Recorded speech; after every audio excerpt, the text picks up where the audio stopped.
Good morning, everyone, and welcome to Saturday Morning Comic Review. I'm your host, Dylan Wallace. Today, we got a great issue for you guys. We're going to go through kind of our standard Saturday issue where we have the pulls, the reviews of about 10 books or so, and then what we're talking about for next week. But on top of that as well, we also have our previews too. So the previews for August went live, I guess, earlier this week, and I was actually able to get to them a lot sooner than I usually do. It's like week 2 or week 3. So I just looked through the catalog and decided, hey, here's what I'm going to pick up. And these are books that are actually going to be launching in October. So I figured let's go ahead and talk through those before we get through the actual pulls. Let's see if I can pull up my sheet here. I didn't pick out too many things, but I think the biggest note of what we have actually going on in October is the start of X-Men's Age of Revelation. So this is going to be kind of the new event that's happening in the Marvel Universe.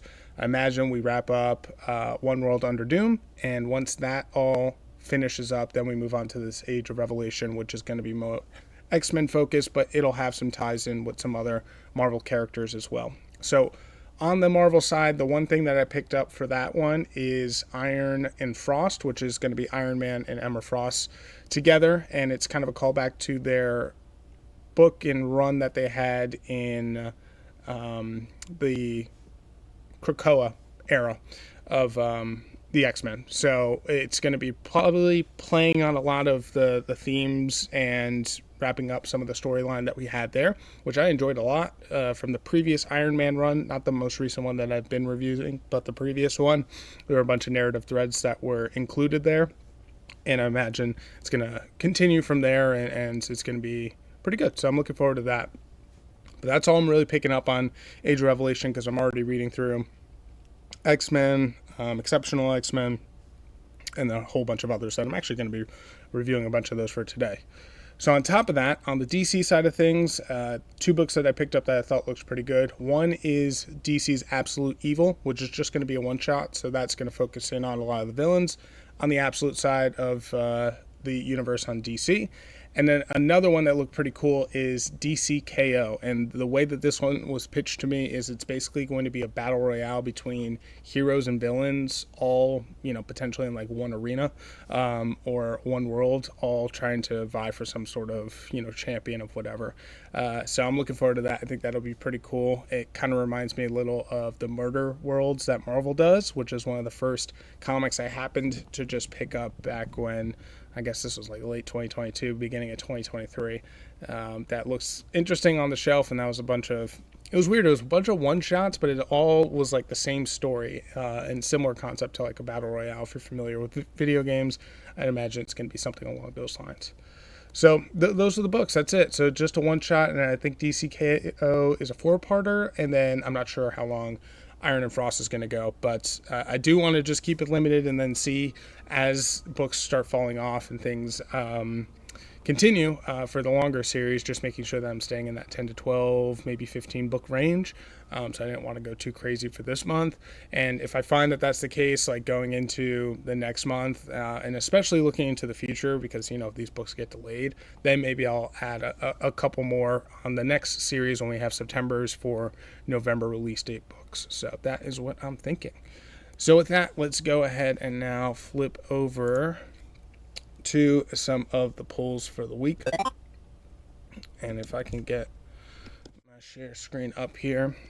For those that are on video, of course, I always like to go through the Discover page of League of Comic Geeks for the picks of the week and just talk through, okay, here's what people are feeling thus far and whether or not I have them. So for this week, it is 5 books, of course, as always. You have Captain America, number 2, only 21%. That's actually a really, really low score. Most of the time, they're in like the 30s. Sometimes they'll be in the 40s. But to be number 1, and pretty comfortably too, at 21% compared to number 2, it's Absolute Superman, number 10, at 16%. Is kind of interesting. So I guess it was just overall good week, or maybe you just didn't have any huge standout. But like I said, number 2 is Absolute Superman. Number 3 is going to be Daredevil, Cold Day in Hell. Number 4 is Batgirl. And then number 5 is One World Under Doom, number 6. And I do have One World Under Doom.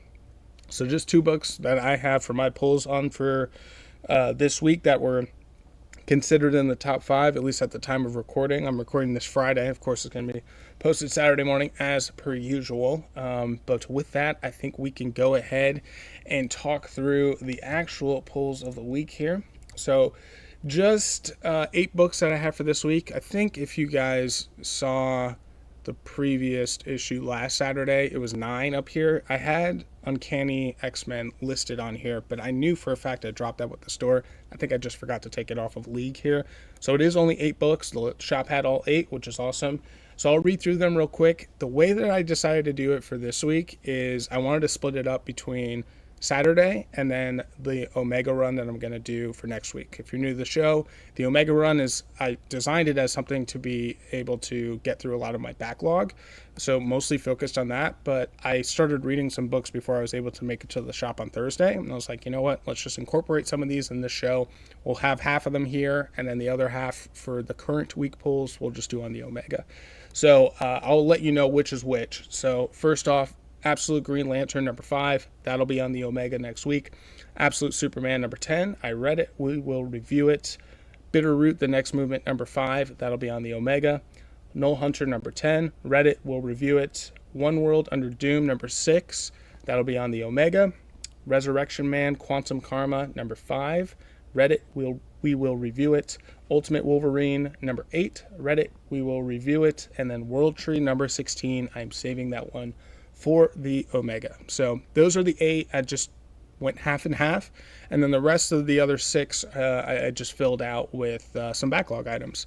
Like I mentioned before, I have a ton of X-Men that I'm just trying to get through, and I almost feel like I'm in a good spot where it's like the stack isn't actually falling over of all the X-Men that I have that's been taken over. So I can now probably spread the love a little bit more with filling out on some other things. On top of that as well, I also finally finished up Local Man, which is going to be in this review. So that's one trade down, and now I can move on to another trade, which I think is pretty cool as well. So I think that covers it for the polls. Let's go ahead and jump into our reviews.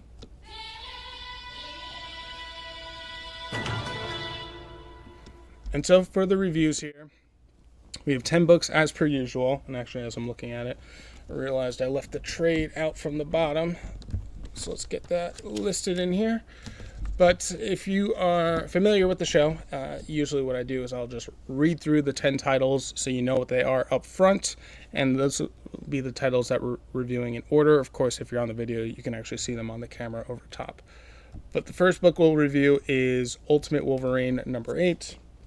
Then Absolute Superman number 10, Nullhunter number 10, Resurrection Man Quantum Karma number 5, and then from here we get into the backlogs. So I have X-Men number 12, Exceptional X-Men number 6, Storm number 5, Mystique number 5, see, I wasn't kidding about it being heavy on the X-Men, Miles Morales Spider-Man number 22, and then Local Man, this is the trade that you can see right here, but this is the 5th issue in the trade, which is completes volume 1. So those will be the 10 books in that order. We'll start off with Ultimate Wolverine number 8, and if you're new to the show, just so you're aware how I review these, I do spoil the heck out of these books, so just bear that in mind. If you don't want spoilers, this is just not going to be the show for you. But I try to catch you up on where the story is thus far. We'll review it, I'll give you the score, and I think where things are kind of headed as far as the storyline is concerned, and then whether or not this is a good book to actually jump into. So that's kind of the format, and we'll just go through each one of the 10 books. So let's start off here with Ultimate Wolverine number 8. I gave this a 4.5. I was amazed that League only gave it a 3.8. I was kind of shocked. I was like, oh yeah, definitely between 4.5. And I was leaning more towards 4.5. But to see League start with a 3, I was like, I can't believe it. This was a very, very good book. I could see 4 for sure, but I was almost certain it was going to be in there. So when I saw that, I was a little surprised. But I enjoyed the book a lot, obviously. For this one, we pick up pretty much where we left off here. So the story thus far on the Ultimate Universe, since this is the one and only Ultimate book, I'll just catch you up on what is happening in the Ultimate Universe. we have this guy, the Maker. He stripped away everyone's superpowers in this alternate universe, and he's been hidden away for, I think, 2 years at this point, and he's coming back to do all of his revenge and destroy the world or whatever. But while he was tucked away, there are different countries, and each one has a group that's kind of in charge. So Wolverine takes place in Eurasia is the name of the country, and you have Omega Red, you have Colossus, you have Magic who are in charge, and Logan, or the Wolverine, was basically turned into the Winter Soldier. So with that, he was pulled away from the X-Men and the mutants and was used as a weapon against them. Finally, he's broken out of that spell. He's now rejoined the group, but now he's got to, kind of reconcile and be like, oh my gosh, I did all these horrible things, even though it was under a spell. Like, just all the guilt and shame that comes with that and everything. But now that he's back, so people are on edge about it a little bit, but they got a mission to carry out. And we pick up the book here where they're going to liberate a bunch of mutants that are being experimented on in some lab. So everyone gets locked and loaded. It's like, I don't know, 6 to 8 of them that all head out onto this mission. You have Kitty Pryde, of course you have Logan here, you have Beast, you have Abigail as well, probably missing 1 or 2. Gambit is in there too. And so they make it to the lab, but they actually realize it's actually pretty easy to get into this lab. Like, they blow up a couple of mines, but there are no guards there, which seems off. So Kitty Pryde can, go through walls and stuff. She goes into the lab, and then when she checks it out, she immediately comes out like terrified and like crying, and everyone's like, what the hell's going on? She's like, there's so many bodies. They open up the door and they just see all the guards just dead on the ground, and everyone's like, what the hell could possibly be going on here? So they all investigate. They go deeper into like kind of the main center of the lab, and you see, as you can see from the cover here, is it's actually Angel, but they've like installed a whole bunch of these like metal wings onto him, and he is an experiment that they did similar to the Winter Soldier, but just gone wrong, and like he's all screwed up in the head, and he's not like fully stable, and the big fight basically takes place. And Angel freaks out. He just keeps repeating the same thing over and over again. It's like, I can't lose, or I can't be lost, or it can't be lost, something like that. And he just repeats it over and over, like he's insane. And he attacks all of them. He shoots out his feathers from his wings. Beast gets clipped. Abigail gets clipped. It looks like they are like down and out and dead. So Wolverine, he goes into beast mode, and he's able to take out Angel, but not without casualties. While that all is taking place, Dr. Provovich, I think her name is, was the doctor behind creating the Winter Soldier. So she's calling out on an intercom that is there in this lab that, all the X-Men are in right now, trying to get a hold of the doctor that's the head of that particular lab. Obviously, they're all dead, so no one's responding. But Wolverine and the others hear it, and so they go up to the console, and he looks into it, and he can see Dr. Provovich, and Provovich looks back and sees Wolverine is like still alive, the Winter Soldier. She calls out to him, and that's the cliffhanger there. So Logan is then dead set on, I'm going to go out after her, and then Dr. Provovich, I'm sure, is like, shit, we got to, regain the asset here and go after him. So it's now going to be this big conflict reaching to a head. And again, I enjoyed the book. I thought the reveal of Angel was pretty cool, how they depicted everything. And then also, a bit of what Logan is feeling, like all this guilt and shame of, I was turned into this monster and all these horrible things that I did, and I was a compromised asset. Now the team doesn't trust me, and like there are people dead with literal blood on my hands. It's a lot to deal with, of course. So it's dark, heavy stuff, and I'm loving it. I'm loving the Ultimate Universe kind of overall. And of the books, I'd say this is one of the better ones. Between the Ultimates itself, then you have Wolverine, and then Spider-Man. Those are like the top 3 that you have going on right now. So let's go ahead and take a look at the artwork as well for the video folks. And this is like going to be a darker, more brooding, a bunch of blacks and grays. I think they go to the actual lab in the middle of the night. But I love the artwork on it. Wolverine changes up his look a little bit. He's like trying to reenact some sort of ritual that he heard about, where basically to cleanse yourself from like adolescence to manhood, you like cover yourself in ash. And so he has like kind of like this ash design to him as well. But it looks a little similar to when he was compromised as the Winter Soldier too, but just like with more white. So here's where they confront Angel. You see like all these dead people here, And then this is where Beast gets hit. This is where Abigail gets hit. It's like, dang, man. He's looking like a monster. Like, look at this scene right here with Angel and the way the lighting is hitting down. But he's like the angel of death because it's just black. It's like pretty nuts. I'm like, how the hell did people not enjoy this book? Just from the art alone. And I think the story actually carries it too. So yeah, Beast is down and Abigail's down. And I assume it's like Abigail Blunt. I thought it was Rogue at first because she's Abigail Brand. Sorry. Opposition second in command. It almost looks like it's Rogue, but I don't think it actually is Rogue. But yeah, you had Kitty Pryde. Of course, you had Logan, like I mentioned. You have Gambit. You have Black Widow, Abigail Brand, and then Beast are the ones that are all there on the expedition. And then the console starts ringing, and then that's where Dr. Prokovich sees Logan, and Logan's like, yeah, we're going to go out and kill her for sure.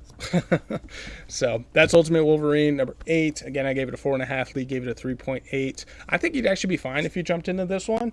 You're going to miss that he was compromised and everything, but you kind of get a decent understanding of that reading through. So I think you'd be fine if you wanted to pick up number 8 and go from there. Next up we have here is Absolute Superman number 10. And I will also say for the Ultimate Wolverine, that was my comic of the week as well. Reason I say that, and put like almost a caveat on it, is I haven't read One World Under Doom, and I can potentially seeing that being my comic of the week. I can also see World Tree being my comic of the week too. That has been in the past. So I just want to put it out there of like, I don't know if it's like of the full week, but certainly for the episode, it was Ultimate Wolverine, I would say. Then we have Absolute Superman number 10, and I also brought it up because, Absolute Superman was certainly a contender. I thought it was good, but I don't think it was like the total highs that we've seen from Absolute Superman in the past. So I gave it a 4. Lee gave it a 4.2, so right in between 4.5. It was more of a 4 for me. It was like kind of, I don't want to say a filler issue because it really was not, but a lot of it was toying with a lesson that Superman learned back when he was on his home planet of Krypton from his father. So, backstory here, the Absolute Universe, if you go back to the All-In one-shot, which was basically the start of this universe that you have right now in DC, it was like the rebirth, if you will. You have the Absolute side, and then you have kind of the regular side. Dark side, which is this big evil god, had returned, and then when he came to attack, he was defeated, but when he was defeated, his energy kind of like blew up and he split the universe into like two sides. So we have the Absolute side, which is almost a Bizarro quote unquote side, where you have different origin stories and different characters that are interacting that wouldn't ordinarily be interacting with these villains and these heroes and so on. And then you have like kind of the standard side, and you imagine at some point it's all going to converge together to like correct the timeline or whatever. So for the Absolute Superman, there's a couple twists to his origin as well. And the biggest thing is that he is going after the head of this major corporation that's taken over, but it's headed by Ra's al Ghul rather than like Lex Luthor or something like that. And then Brainiac is also by his side as well. So the Brainiac piece, that all makes sense. But the fact that it's Ra's al Ghul and not Lex Luthor is like an example of, the villains being swapped with some of the heroes. And so at this point in the story, Superman, kind of well aware of who he is and his abilities. Lois Lane is actually working on the other side. She's with like the big corporation, but she's starting to, play the side of Superman and the good guys. There are a bunch of these rebels out there. They're called the Omegas. So Superman has been helping them out. And they all decide to go on the offensive and attack some sort of base where Lois and one of the Omega recruits is being held. So they're all attacking, but it's up in like the North Pole area or one of the poles and it's the time of season where they don't get any sunlight. So obviously the strategy there is no sunlight, then Superman's powers are going to be diminished. But a lot of this story in particular, and picking up here now, is about that lesson that he learned back on Krypton. And you learn a lot about this in the first 5 or so issues, that the planet, his parents were actually like kind of like middle class. You get a whole kind of backstory as to why that is. But his father worked in a mine, and they were starting to realize and discover that the planet was dying. None of the higher ups would actually listen and pay any attention because of a very classist system. And, if the head scientists aren't saying that, and you just have some blue collar guy trying to tell you, It just wasn't going to fly and nobody was going to pay attention. But he knew all along. And so one of the early signs is that they would dig into these mines, and there were these creatures that were supposed to be much, much deeper into the planet than they were, and suddenly they were coming up to a higher elevation where the mine was and like attacking all the people. And the Kryptonians are like, what the hell? Like, these guys are not natural predators to, the humans or the Kryptonians or whatever. So they're trying to figure out why that would be. All their natural predators are further down into the earth. Why are they getting pushed upward? And it's pretty obvious now. Once you read the other ones, it's like, oh, this was like the beginning of their planet was dying and going to explode. But during that, the whole lesson is that, okay, you have these mole things that are coming up, and like all the humans are defending themselves and attacking, right? And so the entire time as you're reading through it, you kind of think similar situation here, right? So Superman, they're trying to defend and like stop the oppression of this big corporation that's taken over and has a whole bunch of these like indentured servants is the best way to call them, of different pockets of factories, low pay, long hours, terrible conditions, the whole nine, right? And Superman's going to be the one to like liberate them, right? So he's fighting. He kind of destroys all the preliminary defenses. Then Ra's al Ghul is there and is like summons this Peacemaker who was featured in the previous issues. He actually shot Superman in the previous issue with a Kryptonian bullet, and it looked like Superman was going to die. He survived that. It's that exact same Peacemaker. They're sending back into the field. They got him all updated and everything, and he goes out to fight Superman, and Superman knocks him out, and like they literally say in the book, 4 seconds, right? So now it's at the point of like, does he hold restraint like he did before? He nearly died, right? And this was the same guy that shot him and nearly killed him. The only reason he wasn't killed in the previous issue, because he had this Peacemaker gun to Superman's head, was going to pull the trigger, but Brainiac showed up, pulled the Peacemaker out of there, and was like, hey, Ra's al Ghul wants him alive, so do not kill him. And that's the only reason Superman is still alive as of right now. So Superman was like, well, do I hold the same sort of restraint? I was nearly killed, and now I have the upper hand. And so he looks like he has the opportunity now to basically deliver that final blow.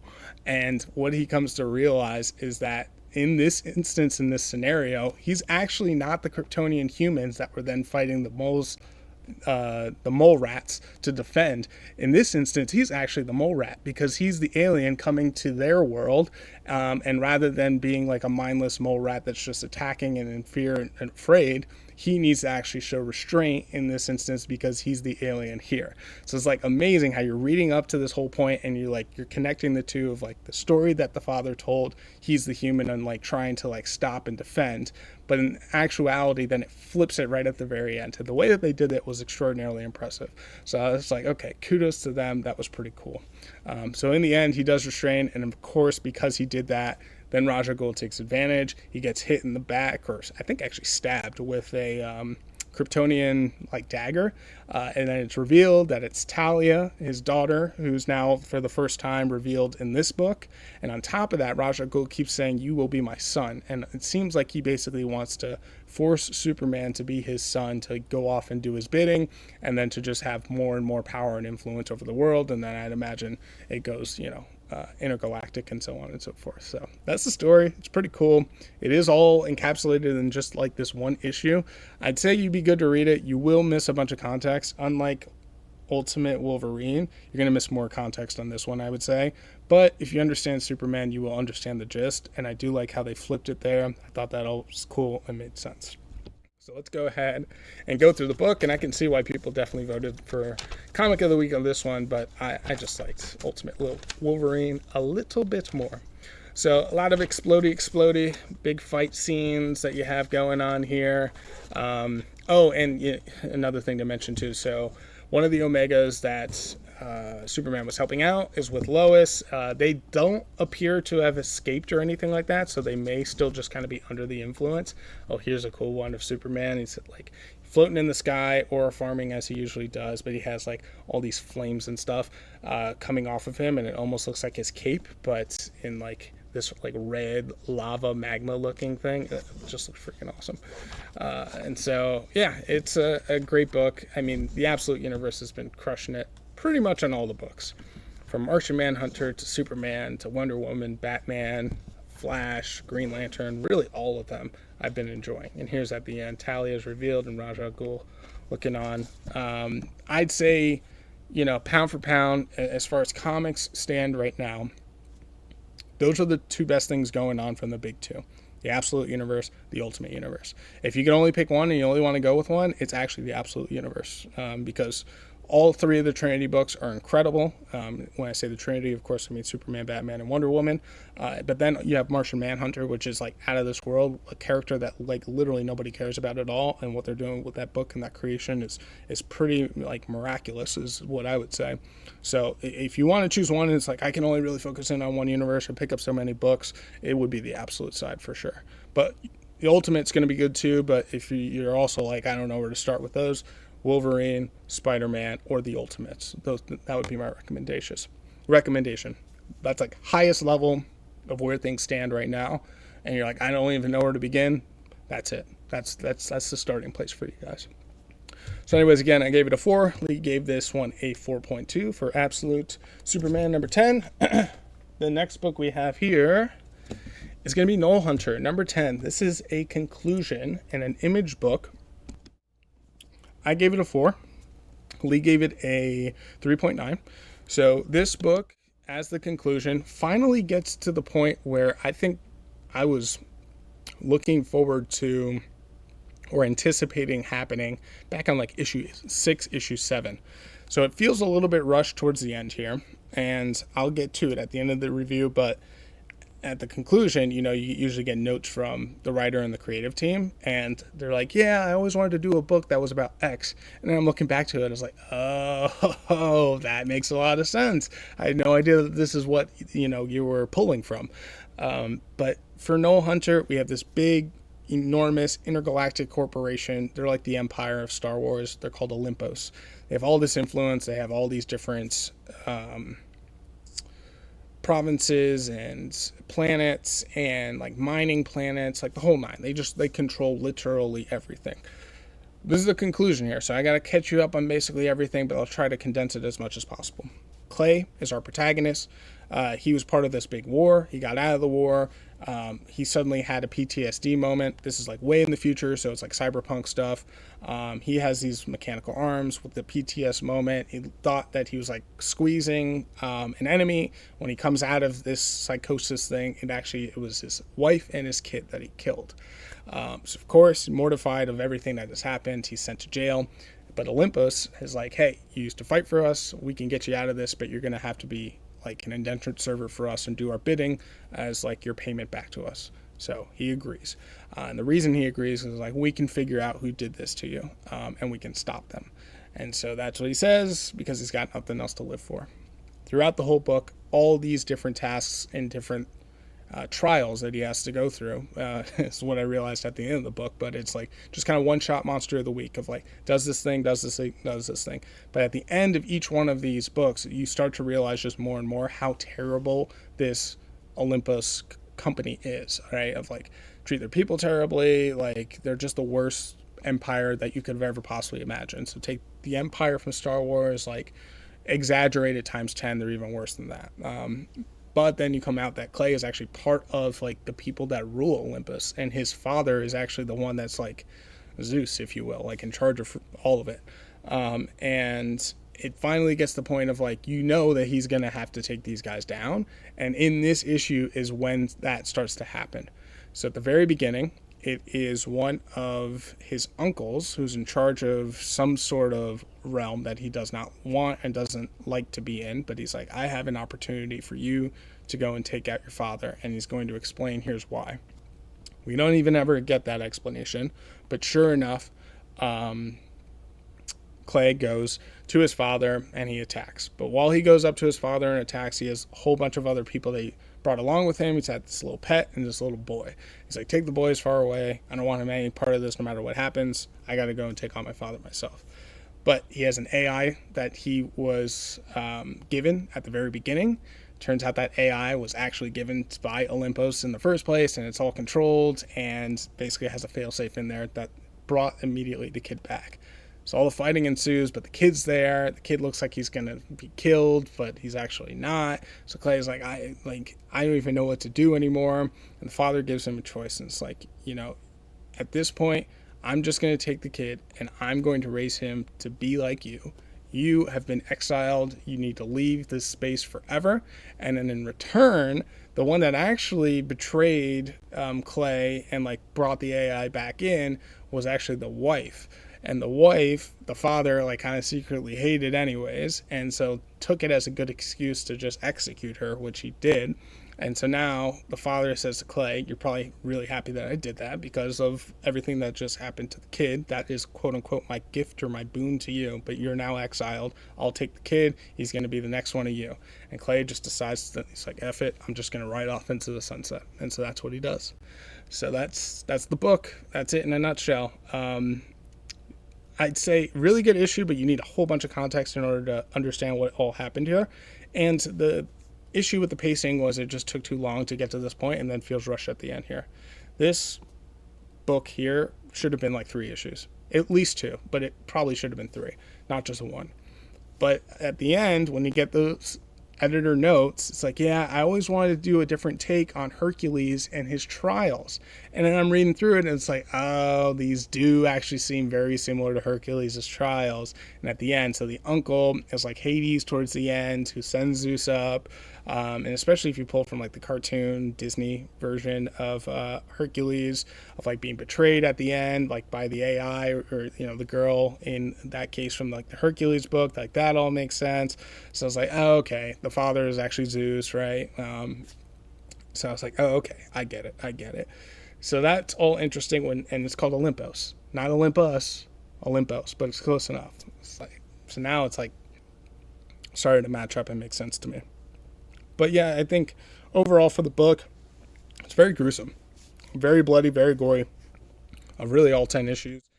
This issue, actually I'm thinking through a couple of scenes. Yeah, it's no slouch either. It's pretty brutal. I mean, it is an Image book, right? So it's independent. Keep that in mind. But yeah, overall, I'm like iffy. If like, do I recommend this? Do I not? I think most books I enjoyed until I got to around issue 6, because I was basically like, hey, are we getting to the point here of, fighting the heads of Olympos? And it seemed like we would get there and then it would be like, all right, another monster, another task, another trial. And I was like, that's not what I'm looking for. So I'm just going through some of the artwork here. You can see all the battle and everything taking place. You got the boy who looks like he's down and out, but then the king taking out the queen or like the mother. So Clay is like all happy about that. But the king's like, hey, you're banished now. And so sure enough, Clay just kind of flies off and then leaves on his own. And that's the ending of it. So if it sounds interesting to you, go for it. It's 10 issues, so it's going to be 2 volumes as far as trades. I'd say just start with the first volume then, and then you can potentially stop there, would be fine. I have no issues recommending that. The second part is like where I'm like, it's just kind of more of the same, and I expected that big conclusion to come earlier. So that's Nullhunter number 10. I gave it a 4. Lee gave this book a 3.9. Then the last one from the polls from the current week is going to be Resurrection Man Quantum Karma number 5. And this book, I gave it a 4. Lee gave it a 4.5. It is a ROM V joint, but for me, it is just like pretty confusing. I don't know. Sometimes I read ROM V and I'm like, dude, I'm not smart enough to get you, because I feel the same on the New Gods. Like, I don't really understand what's going on there. But to catch you up on where things are at thus far is for Resurrection Man, his whole thing is when he dies, whatever killed him is now his superpower. So if he was like shot with an arrow, like now he can like shoot arrows really well, like he's Hawkeye. If he gets killed with a gun, like maybe he can like shoot guns really well. He's killed in a fire, now he's like, the Human Torch, where he's got like fire and stuff. You get the gist. At the beginning of the book, he died of old age, so he technically dies of time. So now he can like manipulate time. And apparently, whenever a Resurrection Man in whatever universe gets to the point where they die of old age or like a time-related thing, they then end up in this different dimension. And he meets another Resurrection Man. He's like, I am like kind of the original, the Oracle, the first. And once, these Resurrection Mans, they get to me, then they kind of here. It's like, I'm on this quest. I'm trying to figure out, like, how do we solve all of this? Like, why does this keep happening? How do we get to the end? So Resurrection Man's basically put on this task. He comes out through this journey and he betrays people. He falls in love. All this shit happens. And basically he gets to the point, realizes that Oracle Resurrection Man is a bad guy. And he is basically trying to control the entire universe for himself. And so he's like, that's not good. It seems like I've become a villain and I need to stop myself. But how can I stop myself if I already know what I'm going to do? So that's the conundrum. And in this book, it's solved. So they come up with a plan, and it's executed in that Resurrection Man, he's going to, whatever timeline that he's in right now, anniversary of the death of one of his loved ones, that he's going to show up there and like have a drink or something like that. And sure enough, the Oracle Resurrection Man's like, obviously I knew you would be here because you're so sentimental, you're so weak, and here you are. But when he takes off his hood, it's not actually Resurrection Man. It's a different guy that he was working with to try to put together this plan. And the actual Resurrection Man was then able to like sneak up onto the Oracle, and it looks like bring down the entire, or at least have the upper hand on like enacting the plan to stop the Oracle. So that's basically the gist of the story. It still continues from here. But now it feels like the Oracle's on the back foot, and our Resurrection Man, who's fighting the good fight, has the advantage. Is basically the point. So it's confusing. It really is. But the artwork though is phenomenal. This is won multiple interior arts of the week for when I do my like little highlights. The prestigious Dylan Wallace Saturday Morning Comic Review Interior Art Award. Everyone wants that. Everyone wants to put that up on their mantle and in their trophy case. But I don't know if it wins it for this one, because I think Absolute Superman crushed it, and I think Ultimate Wolverine crushed it as well. So we'll have to see by the time I get to the end of this issue. But here, oh, yeah, that's right. That's what the upper hand in the plan was going to be. So when this current Resurrection Man died, their whole plan was like they're going to install something into his body to where he's not going to be able to remember what all happened, which would eventually stop the Oracle. I think that's what it was going to be. So I totally forgot about that. But that's the plan. And since the Oracle Resurrection Man is dealing with the guy who he thought was him, but like, you know, celebrating or mourning over the loss and the anniversary, the real one has died. They do the installation, and now the memory's gone, and then hopefully that like cuts off the loop, basically is the point. So as Resurrection Man Quantum Karma issue number 5, I gave it a 4. Lee gave it a 4.5. Very good interior art. I don't think it's the one to jump into. You got to really start from the beginning, and God bless you if you're not going to get confused like I did. It's just tough. And Ron V, like, very excellent writer, but like you got to pay attention and then like reread stuff. And sometimes I'm just like, I don't get it. On to the next page. I'm sure towards the end it'll make more sense, and like sometimes it does, sometimes it doesn't. So next up here is going to be X-Men number 12. Which is the start of the backlog for this one and the next 6 books. So this one came back out in February 26th. So quite a few months ago at this point. For this book, we are immediately picking up from the last book, which I believe was basically just a... actually, I know exactly what it is, but I got to flip to it to remind me. It's almost like a filler on like a 2-part issue. That's what it is. Before this Omega hunt takes place, where Professor Xavier escapes from Greymalkin prison, which is called X-Man Hunt. So it's the second of a 2-part arc really quickly in like the long ongoing series of X-Men. So here we have the X-Men out in Alaska. Scott is the team lead. You have Magic with him. You have Juggernaut with him. A couple others as well. And I think Psylocke as well. They get a report of an alien spaceship crash landing up in Canada. Turns out it's Corsair, who's Scott's father. And when they go and they see him, then they actually see another ship going after him, and they think it's going after Corsair. It's actually going after Scott, is who they want in particular. And then this whole big fight starts to take place. And on top of that, Alpha Flight is then summoned as well, which is basically like the Canadian version of the X-Men. But the difference is that they committed some crimes, so they're actually forced to work under like the Canadian government. So that is their whole thing. But since the ship landed up in Canada, they're there for support. And the whole issue is very simple. Good guys save the day. So right before Scott gets captured, it looks like this ship is about to leave Earth's atmosphere. The rest of the X-Men are able to stop the ship, bring it all crash landing back to Earth, and it looks like they save the day with the help of the Alpha Flight. That's it. That is the story in a nutshell. There's nothing too fancy about it. All just in the build-up to Professor Xavier escaping Grey Malkin prison and this whole X-Man hunt that goes across this book. Exceptional X-Men, Uncanny, Nyx, Psylocke, Storm, all of them. It basically goes through. Is going to be the next piece here. So that's it in a nutshell. Let's just go ahead and get right into the art. I think the art here is actually a step up for the typical X-Men.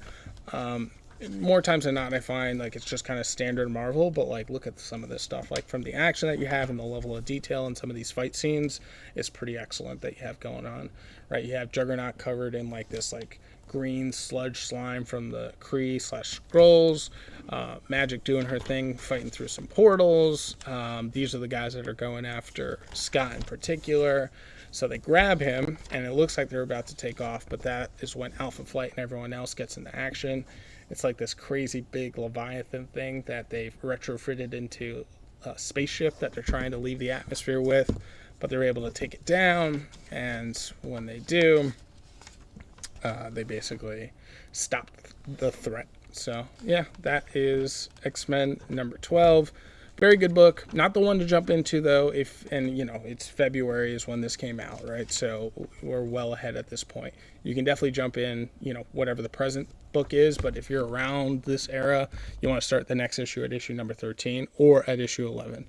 You don't want to start here at 12. But yeah, that's X-Men number 12. I gave it a 4. Lee gave it a 3.9. Then next up here is going to be Exceptional X-Men number 6. This one was weird. I gave it a 3.5. Lee gave it a 3.8. I was surprised Lee was actually as high as they were on this. So for the Exceptional X-Men, we have, I think they're high school students, and they're trying to figure out their powers. Emma Frost and Kitty Pryde and Iceman are trying to train them up. Kitty Pryde, her whole thing is like, I don't know if I want to be part of this anymore. I've killed people, and I don't really want to get involved again. Emma Frost is like, hey, this is the world and the reality that we live in. We got to protect ourselves. And then Iceman is basically there for support. So you got these 3 kids in particular, and it's actually going to be easier for me if I just open it up. You got Bronze, you have Axio, and you have Melee. Those are the 3 kids in particular. But this issue is mostly about Axio. And the thing with Axio, as you can see in the cover here, is he's one of those mutants where he's wearing his mutant power. And there's no hiding, right? It's like Beast. So he doesn't look like he's human and then has some sort of powers underneath.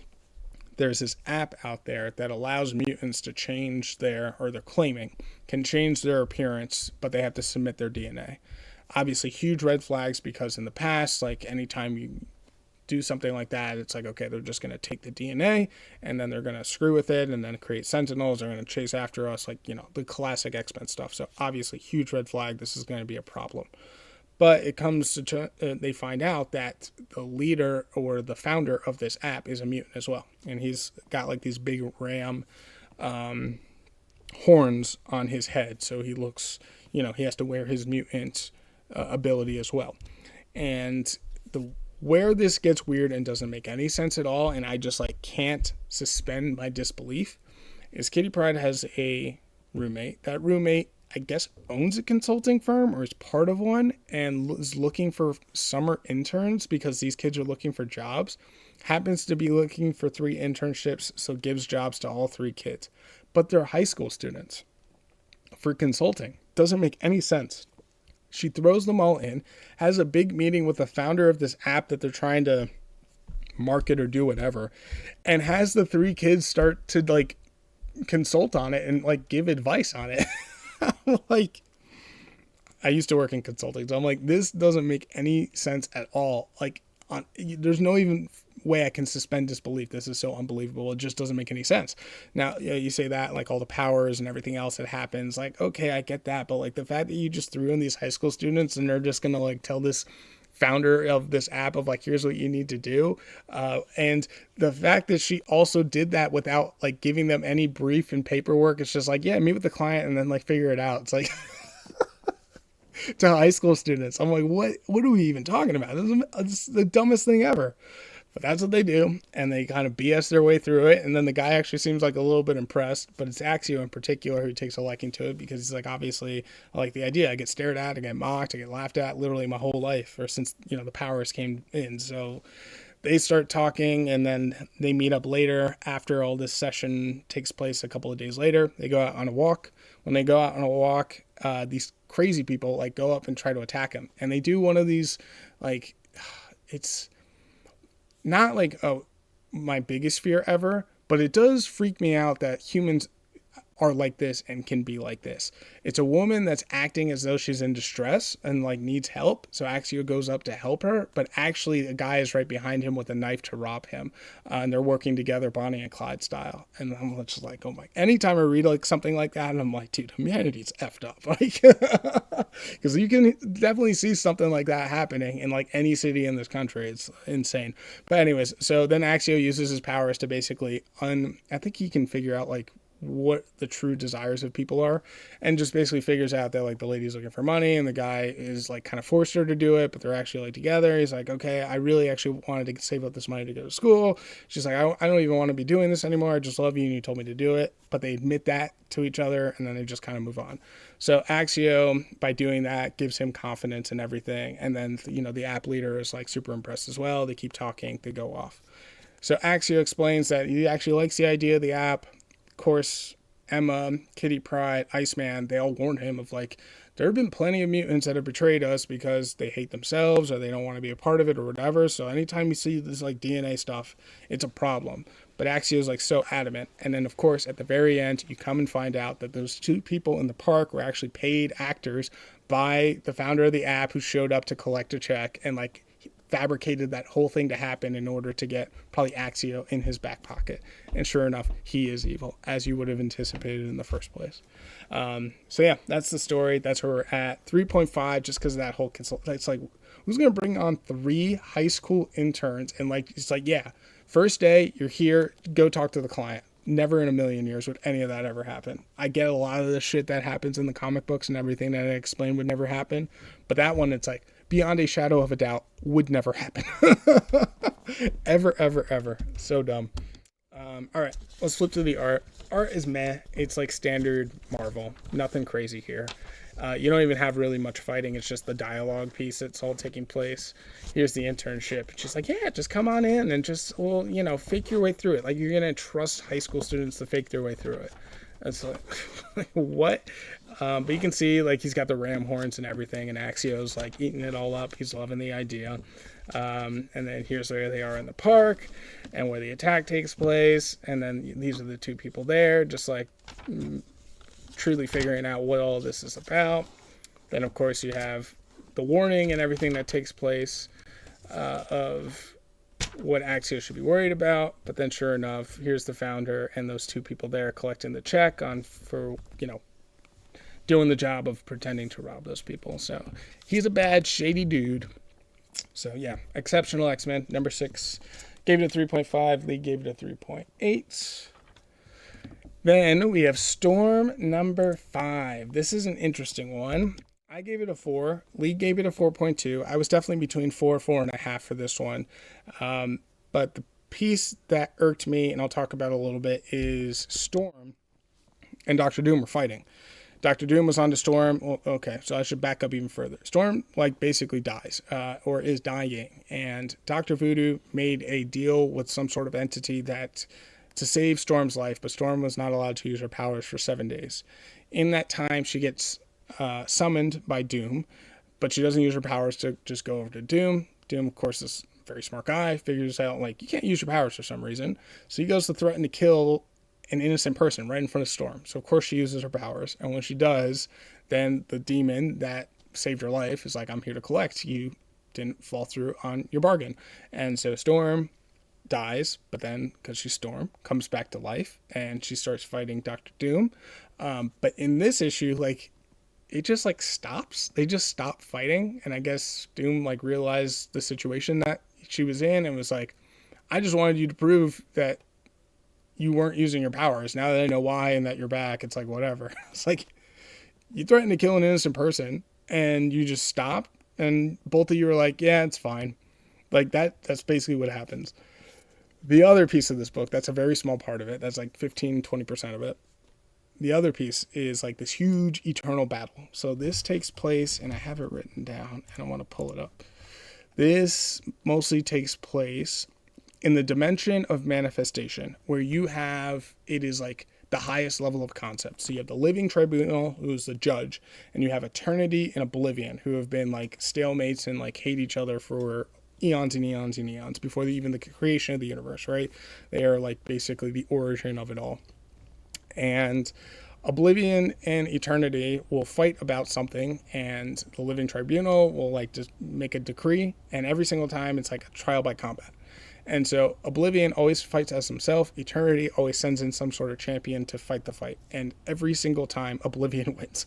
And so the most recent one was about death, and I can't remember who wanted what, but someone wanted to send death into the universe, and the other person did not. So sure enough, Oblivion fought by trial by combat, fought as himself. Eternity summoned someone, and then Oblivion won. And now death is in the universe. So now we're at the point where whoever it was wants to call death back to the dimensional realm, but they're like, no, you can't. It's already out there. And there's going to be another trial by combat. First, it was forbidden by the living tribunal, but now they're like, we can do it. Trial by combat again. So of course it's going to be Oblivion just being as Oblivion, but every single time Oblivion has won. Oblivion has never lost in a trial by combat. And so it insinuates that the next champion for eternity is going to be Storm, which is like, shit, how the hell is Storm going to take out Oblivion that has literally won every single fight in the history of existence? I don't know, but it was hell of a cliffhanger, which I was like, this is freaking awesome. So that's majority of the fight and how that all takes place. And the artwork to go with it was pretty dope. But I mean, the thing for me was like, all right, it's all the setup, and now I'm just like, I'm more excited for what's happening next than what actually took place in this book. And it was like a weird twist of why are we going this direction with this book? But sure enough, that's what we're doing. So here's Oblivion taking on like whatever Eternity summoned. This is Storm and Doctor Doom fighting, and they literally just like stop fighting. It's like, okay, that's it. So Storm like heads off. Then we go back to here with, Doom and Eternity going back and forth, and the Living Tribunal. I think for a long time the Living Tribunal was like, you two cannot fight anymore. But for whatever reason now they're allowed to start fighting again, and they're going to do the trial by combat one more time. So that's Eternity, that's Oblivion there. And you imagine Eternity is going to then bring up Storm to be her champion. So yeah, I'm more just excited to read 6 now was the biggest thing, because it hyped me up for, big wrestling fan, of course, obviously doing the wrestling podcast as well. So it was like, this is the promo to set us up for the fight that's about to take place. And that's the effect it had on me. So I'm more excited now for 6 than I am was reading through this. But that just goes to show that was an excellent promo. Good setup there. So again, that Storm, I gave it a 4.2. I gave it a 4. League gave it a 4.2. If you didn't have that bit with Doom, it would have been 4.5 pretty easily, to be honest with you. But that's what brought it down for me. Next up, we have Mystique. And so with Mystique, it's only 3 more left, including Mystique. Mystique number 5, I gave it a 4. League gave it a 4 as well. Nailed it. I know. Thank you. Moving on. This is the conclusion to this book. A little confusing. You absolutely... Oh, for Storm, I'll say you can jump into that one. You would have been totally fine if you jump into that, Storm. Mystique, since it's the end, you absolutely need to read everything else. It is like spy versus spy, a bunch of backstabbing. You have Mystique dressing up as a whole bunch of people, right? That's her ability, which is confusing. Then you have Destiny doing her Destiny stuff where she kind of sees the future, but she can't tell anyone about the future, can only give hints, but she knows what's going to happen, but like maybe sort of, not really. Destiny, I gotta imagine as a writer, Destiny's got to be like the most impossible person to write. But at the same time, maybe it's easier because it's like a bunch of plot armor as well. Of like you can do a whole bunch of just random shit and be like, oh, you can hand wave it away. So maybe that actually makes it a little easier. But maybe it's very difficult to make it good. I don't know. But anyways, Mystique and Destiny, they're married, right? And they're pretty sick and sadistic between the two of them of like how they go about showing their love. But in the end, they're constantly fighting for each other. And so Destiny was captured by Nick Fury. And so Mystique seems like she's going after to get her back. But you come to find out all in the end that this was an entire setup by Mystique, who from the very beginning was toying with Nick Fury. Starting in it's either issue 1, maybe issue 2, where Nick Fury's father came to him and was like, you need to go after Mystique. It wasn't Nick Fury's father. It was actually Mystique that did that in the first place, laying all the breadcrumbs, and each and every section along the way allowed her to enact her plan. And it basically came down to the point of like, okay, you had Destiny, but I now was able to dress up as you, Nick Fury, and had what was called like the protozoa, which is some sort of like virus thing. Dressed up as Nick Fury, used Nick Fury's code, plugged that into S.H.I.E.L.D., and it was basically going to frame Nick Fury for, betrayal and mutiny and all that stuff, unless you then release Destiny.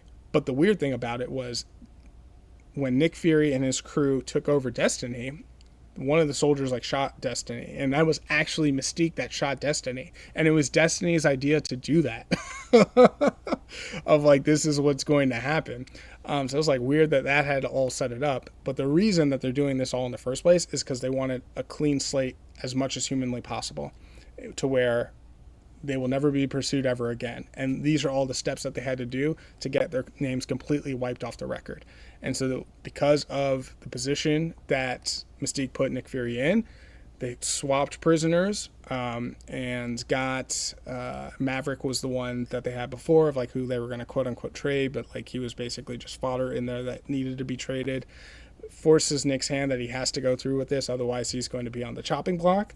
And Destiny is then free. And so Destiny took bullets for this. It was all this crazy setup, this, that, and the other.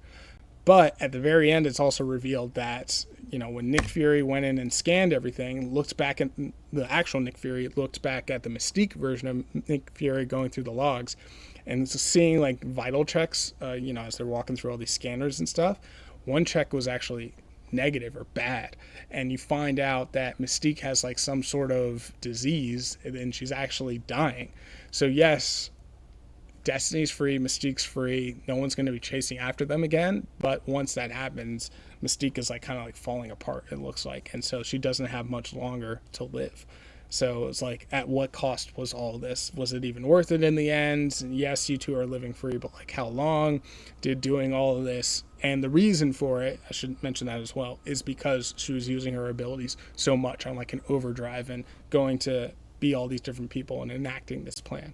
So it was like a huge sacrifice, but it was all for like maybe this very short amount of time that Mystique and Destiny are actually going to be together.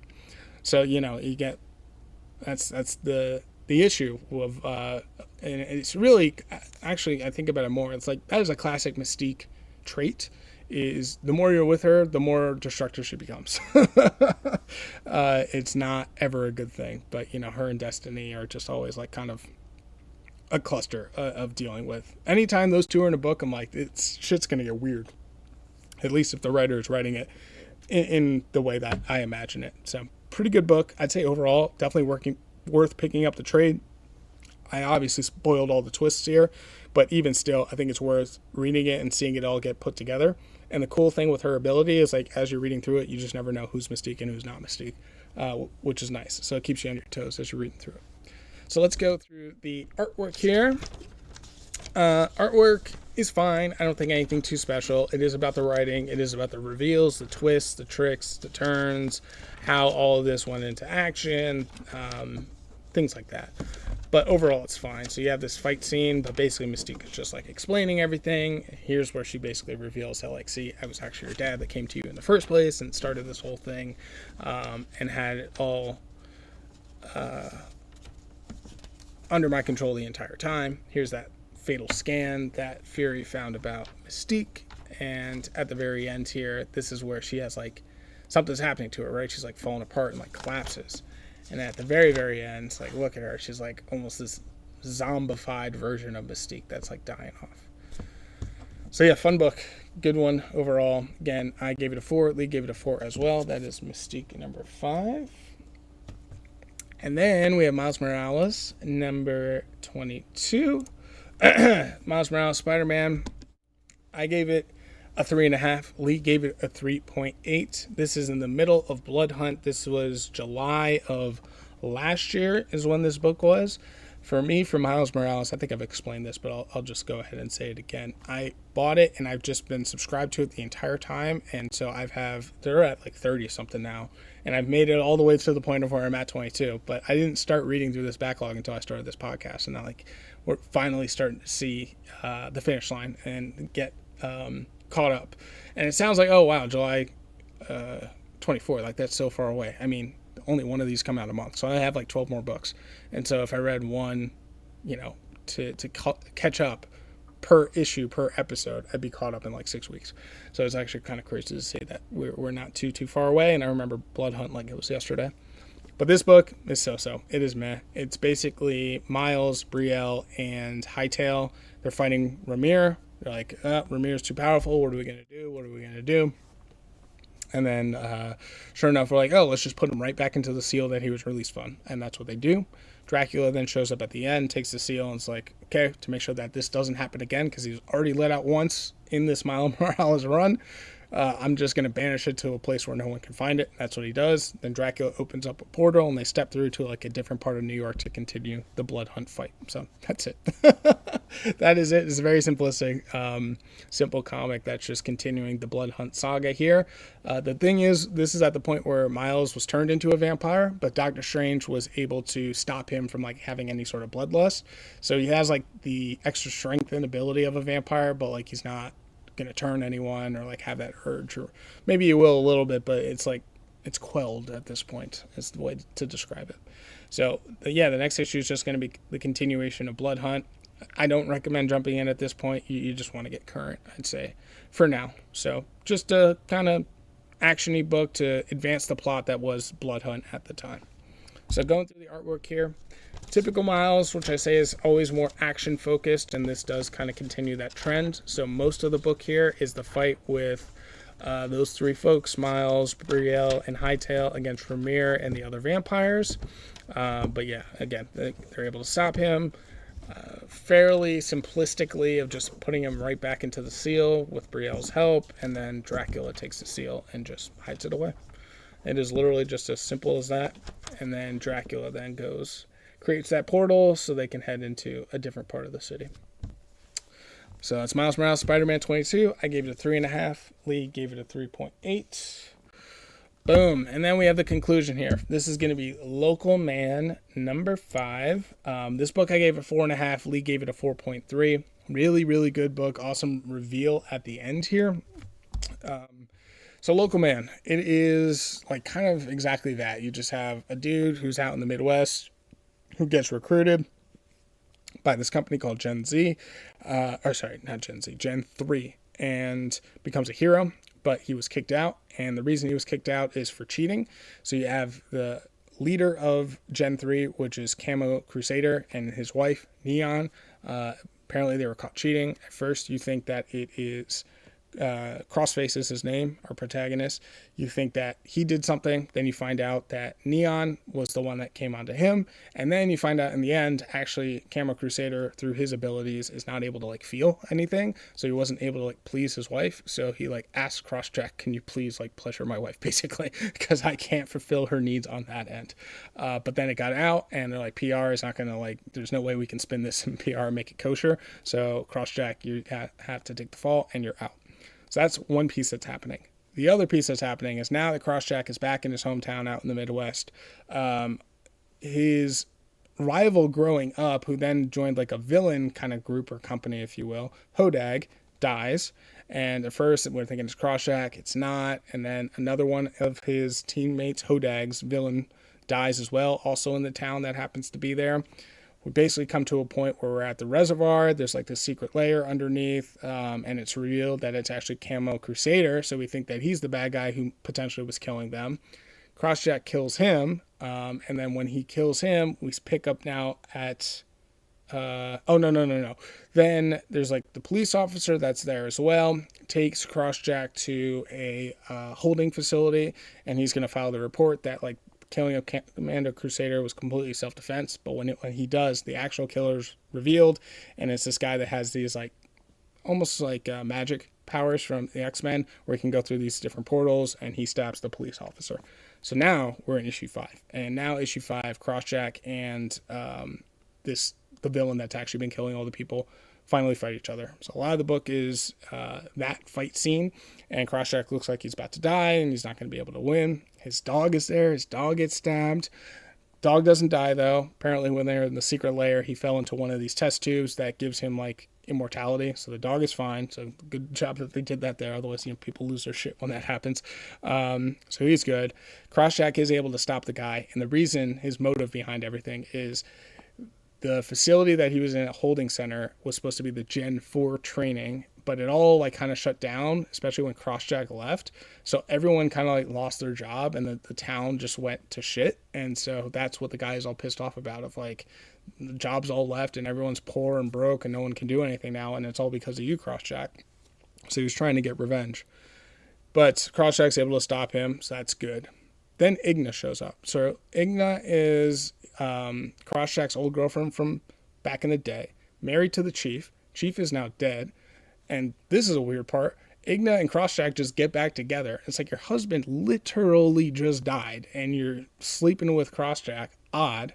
But then you find out that Igna actually has a way darker secret. She's not just doing this whole bakery thing. She now works for this crazy evil corporation that we are just barely getting any details on. And all the equipment that was in Commander Crusader's lair, she now has like hidden in some sort of warehouse now. So it actually turns out that she's extraordinarily evil and could be the one behind all of this in the first place as well. So that's the end of the issue. It's like, holy shit, this goes deeper than you could have ever imagined type of moment is basically revealed at the end there. So awesome book, awesome ending. Weird part that like literally right after your husband died, like you go and sleeping with Crossjack. But then when it's revealed of like, oh, like she's like super shady, it's like, okay, I guess I kind of get it. So yeah, all that takes place. Commander Crusader is dead. The Gen 3, they also show up a little bit really quickly, but Neon, is obviously very upset for her husband, but she's like, he was kind of crazy at the same time too, so I don't think she was super thrilled with him either. So we'll see what Volume 2 ends up picking up. I think I'm going to go right into it because I have it, and just we'll finish that out. And then I think there's a couple more issues, and then it ends. So maybe there's like 8 issues in total, something like that I still have left to read through. So that's Local Man number 5. I gave it a 4.5. League gave it a 4.3. So that's it. Those are the books. Those are the reviews. Let's go ahead and recap everything, shall we? So we have it all here. The way I like to recap this is just give like a little one-liner sentence for each one of these. So in this order, obviously what we just reviewed, we had Ultimate Wolverine number 8, Finding Angel and Other Experiments. Now Logan's going to go after Dr. Prozovich. Absolute Superman just basically coming to grips of like what kind of Superman he wants to be, and the reveal of Talia and Raja Ghul taking over. Nullhunter number 10, the conclusion here, trying to fight the father, but is exiled in the end. Resurrection Man, Quantum Karma number 5. We have Resurrection Man going after the original, out of time Resurrection Man and enacting the plan. X-Men number 12, Alpha Flight, along with the X-Men, saving the day, preventing Scott from going to outer space. Exceptional X-Men, got the kids and this app, everything that's going on there, whether or not it's evil. It seems like it's evil. Storm, number 5, Eternity, Oblivion going at it. Looks like Storm is going to be the champion of Eternity.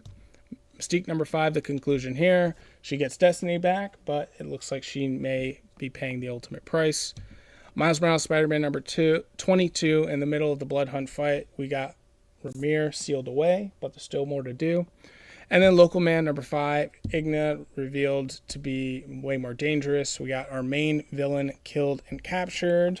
But what does it all mean for Crossjack and the rest of Gen 3? We will have to find out. So boom, those are the 10 books. Hope you enjoyed it, folks. Let's now move on to the pulls for next week. Locked and loaded with 10 books. I love it. I can do 10 books. 10 books for next week. Pulling it up on the screen here so folks can see it. As I'm looking through, yeah, these all seem right. So we got Bug Wars number 6. Looking forward to that. Green Lantern Corp number 7. Miles Morales Spider-Man number 36. Of course, there's a backlog. New Champions number 8. Then the Power Fantasy number 11. That actually may be the last one. Is that the last one? No, it's going to go up to 12. So we got 2 more of that one. Man, I love me the Power Fantasy. I think it is so good. Then we had a new start here. Superman, the Kryptonite Spectrum. That's going to be a Black Label book, number 1. So that starts Transformers number 23, which is going to be great. Ultimate Spider-Man Incursion number 3. This is where we're finally starting to get the blend of all the different things that are happening in the Ultimate Universe. The Ultimates, number 15. Love the Ultimates. Ooh, it looks like it's going to be a Shang-Chi related thing. Hell yeah. And then X-Men number 20, which of course is going to be a backlog. So it looks like 2 are backlogs. The other 8 are just going to be main ones. I may do it the same format where you just have 4 here and then 4 for the Omega. It just depends on what the schedule is going to look like and when I pick up the books, what kind of mood I'm in, so on and so forth. But maybe I end up doing the same thing. So we'll just have to see. So with that, I think we will wrap it up for this issue. I appreciate you guys for tuning in. Thank you so very much. All the things where you can find me, social media and everything else, it's all available in the descriptions here. Obviously, the video is up on YouTube. Where else would it be? The podcast, Spotify, Apple Podcasts, any podcatcher of choice. Feel free to send an email, questions, comments, concerns, things you'd like to see about the show, things you hate about the show, things I can do to help improve the show. Just feel free and let me know. Other than that, we'll probably have the Omega run out for you guys on Tuesday or Wednesday is usually when those get posted, but definitely plan on doing an Omega. And yeah, I think we'll go ahead and close it out. So thanks again, and I will see you guys in the next one. Go, go, go, go.